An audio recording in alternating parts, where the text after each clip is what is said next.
Every 3rd June, Catholics recognize Saint Karoli Lwanga or Charles Lwanga as a strong soldier. He was the first of the young men to be martyred before others were taken to the official execution site a few kilometers away.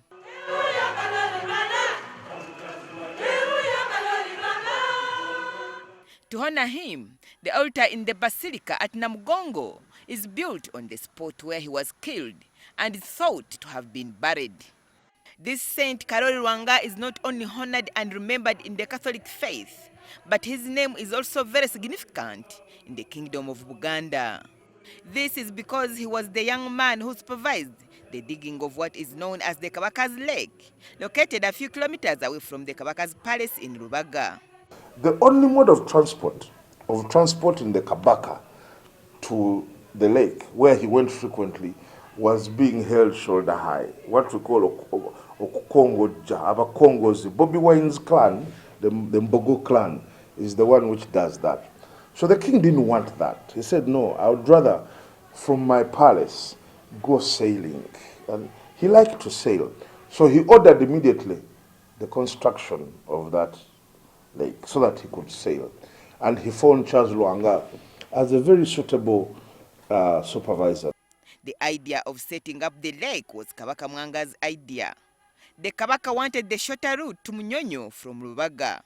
However, as work proceeded, Charles Lwanga and Senkole developed disagreements. Later, Senkole said, I'm not going to work under you. You are just a boy. 40 years, you are only 20, and you think I can work under you? You are only 23.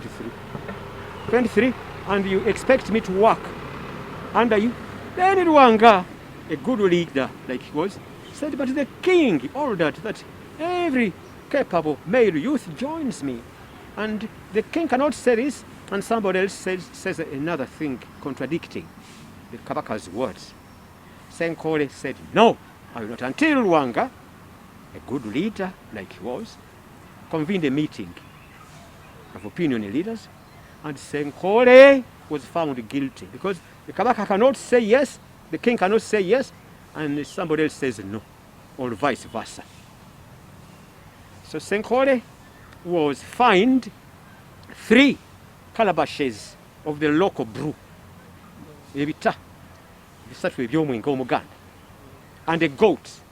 Senkole paid the fine, painfully. Nobody pays taxes anywhere in the world smiling.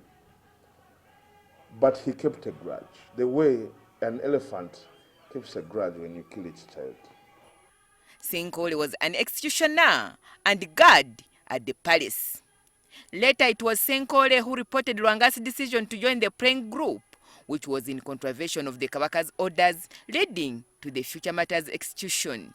When Kabaka Muwanga sentenced them to death, Senkole got a chance to take revenge on Charles Lwanga.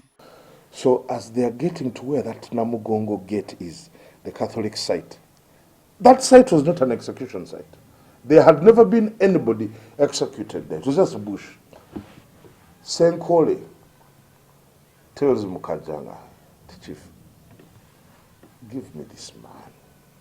Please give me this man. Karoli didn't object.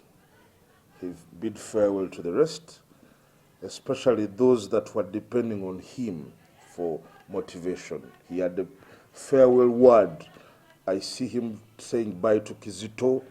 I see him saying bye to especially the young ones he had baptized. The Mbaga Tuzindis. Mbaga Tuzinde was a brother to Mukajanga. Mukajanga at that time had started telling him, please leave this thing, I'll forgive you. So his parting shots were temuterebuka, meaning do not give up. And that's why this year the Catholic Church had chosen that exact theme, don't give up. And those were the words he must have told these guys. So they pull him out, and Senkole pulls out his beer and his knives and a little firewood, very little, just to roast him.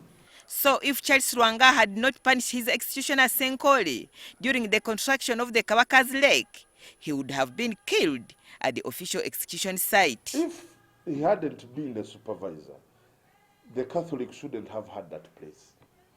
No. There would be nothing to commemorate. It would be a bush. Uganda would have had only one Uganda Martyrs shrine. One! That is where my friend, the late Archbishop Nkoyoyo, built the museum. That was where all of them were killed. There would have been only one place. This lake is now one of Africa's surviving man-made lake. The question is, has Charles Lwanga been recognized anywhere for his role in this lake?